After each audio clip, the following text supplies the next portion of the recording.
আর তোদের কাজ ফাজ কেমন চলছে? কাজের অবস্থা খুবই খারাপ, যা চারিদিকে চলছে।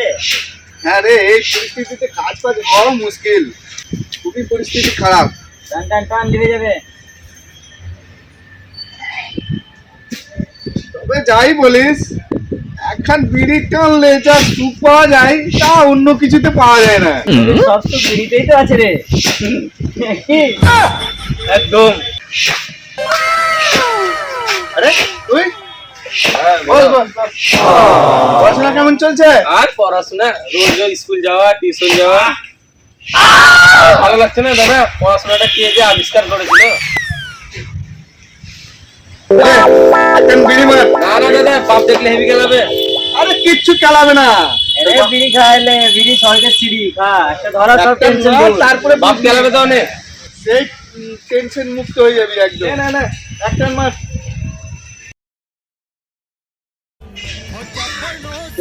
দেখছ না তো?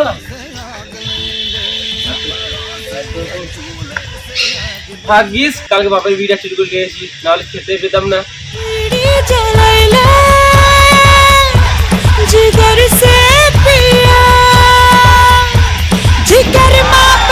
বুঝতে হতো না।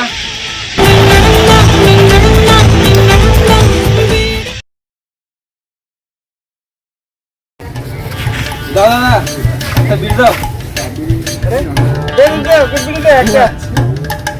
এমন নিশা ধরালাম, বিড়ি ছাড়া পায়খানা হয় না। আব্বা এনজয় কর, পেট ক্লিয়ার করে আয় যা।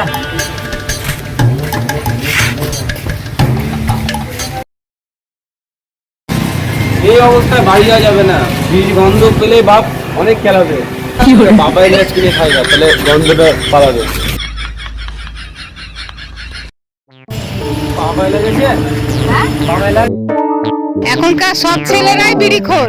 তুমি পাঁচ চাইছো, তুমি এলার্জি চাইছো। নতুন ছেলে পাওয়া খুব মুশকিল গো। শুনেন চাচি, আমি এখনো বিড়ি খাই না, ভবিষ্যৎকালেও বিড়ি খাবো না।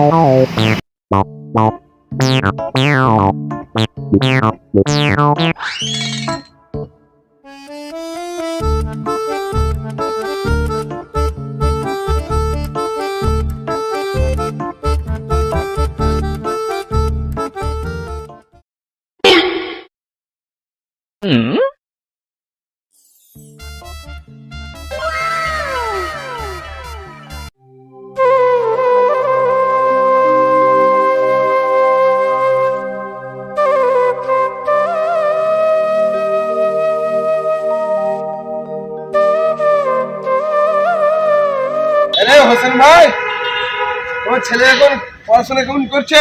ছেলে আমার খুব ভালো পড়াশোনা করছে গো। স্কুল প্রাইভেট কোনো কিছু কামাই নাই, কোনো নেশা নেই। আমার ছেলের মতো ছেলেই হয় না। তাই? আরে হোসেন ভাই, তোমাকে আর কি বলবো, কালকে বাজার করে বাড়ি ফিরছিলাম, সেই টাইমে গলিতে আমি বিড়িটা খেয়ে যেমনি ফেলেছি, আর সেমনি তোমার ছেলে বিড়িটা পুড়িয়ে দেখছি পালিয়ে গেল, পালিয়েছে, ফুক ফুক করে বিড়ি টানছে, আমার বিড়ি পুড়িয়ে গেছে। এই তোমার ছেলে? ঠিক আছে, দেখছি আমি আজকে গিয়ে বাড়িতে। তুমি সত্যি বলছো তো? একদম সত্যি, তোমার ছেলে বিড়ি পুড়িয়ে খেয়েছে, এই শিক্ষা দিচ্ছ, যে শিক্ষাটা ভালো করে। ঠিক আছে, দেখছি বাড়ি গিয়ে। পুড়িয়ে খাওয়া, যাও তাড়াতাড়ি। আমার মান সম্মান হানি করা, আজকে শুকিয়ে লাল করে দেবো। ছেলে বিড়ি খায় পুড়িয়ে, আর বাপের বড় বড় ভাষণ যত সব। হ্যাঁ,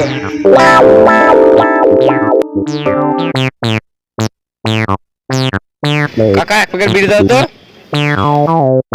তুই হোসেনের বেটা না? তুই জানিস তোর বাবা আমার ছোটবেলাকার বন্ধু, আর তুই বিড়ি নিতে ভাগ এখান থেকে।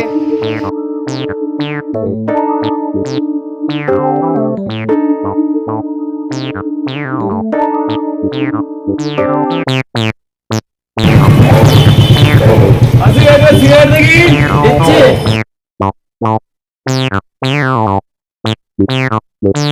কালকে তোমার ছেলে এক বান্ডিল বিড়ি নিতে এসেছিল। আমার ছেলে নিয়ে নিতে আসলো? আমার ছেলে তো বিড়ি খায় না। জিজ্ঞেস করবা, আমি বকে তাড়ি দিয়েছি, কালকেই এসেছিল দোকানে। তাই? হ্যাঁ ঠিক আছে, আমি গিয়ে দেখছি। এই সময় বিড়িটা কিনে আনি। বাবু, তুমি হোসেনের ছেলে না? হ্যাঁ। কি নেবে বলো? বলছিলাম একটা বিড়ি, একটা কলম দেন। আব্বাকে চিনে বিড়ি চাইলে মার খেতাম, এখন কলমটা নিয়ে পালাই।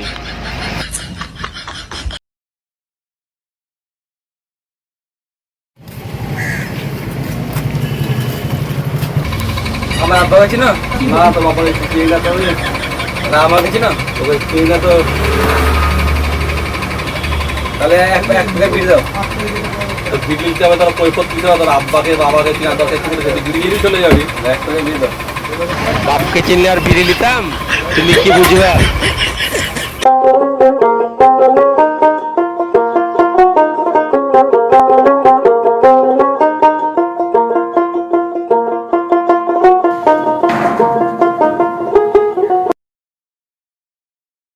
ভারী বেয়াদব ছেলে, বাথরুমে ঢুকেছে এখনো বেরোনোর নাম নেই, কতক্ষণ লাগে? আমার তো আর সহ্য করতে পারছি না, আমাকে তো ঢুকতে হবে। সবাই বলছিল বিড়ি খাই, তুই বাথরুমে বিড়ি টিড়ি খাচ্ছে নাকি? কিরে বাথরুমে বসে বসে বিড়ি খাচ্ছিস নাকি?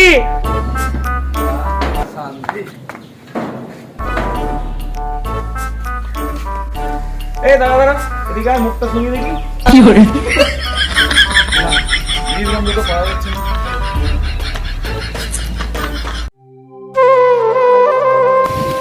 সবাই বলছে আমার ছেলে বিড়ি খায়, সত্যি কি বিড়ি খায়? ব্যাপারটা একটু যাচাই করে দেখতে হবে। বিড়ি যদি খাই, ব্যবস্থা তো একটা নিতেই হবে। ভাত খেয়ে এলাম, এবার শান্তি করে বিড়িটা খেতে হবে। শালারা বিড়ি নেশা ধরে দিল, এখন বিড়ি চাইলেও যায় না। এবার ধরা বিড়িটা।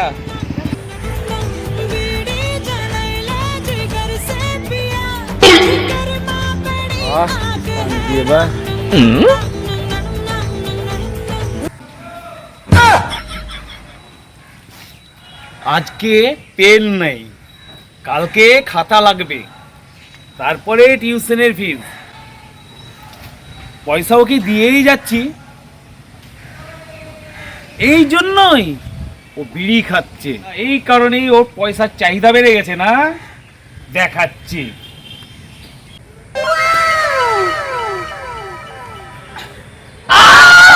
কি হচ্ছে এগুলো? চলো বিড়ি খাওয়া, হ্যাঁ? বিড়ি খাওয়া হচ্ছে, বিড়ি খাওয়া। এগুলো কি? হ্যাঁ? আমার মান সম্মান হানি তো, আমার মান সম্মান শেষ। এখানে সবাই পড়তে এসেছে আর তুমি এখানকার ছেলে আমার মান সম্মান বিড়ি খাওয়া, নেশা করা এই হোস্টেলের মাঠে, হ্যাঁ?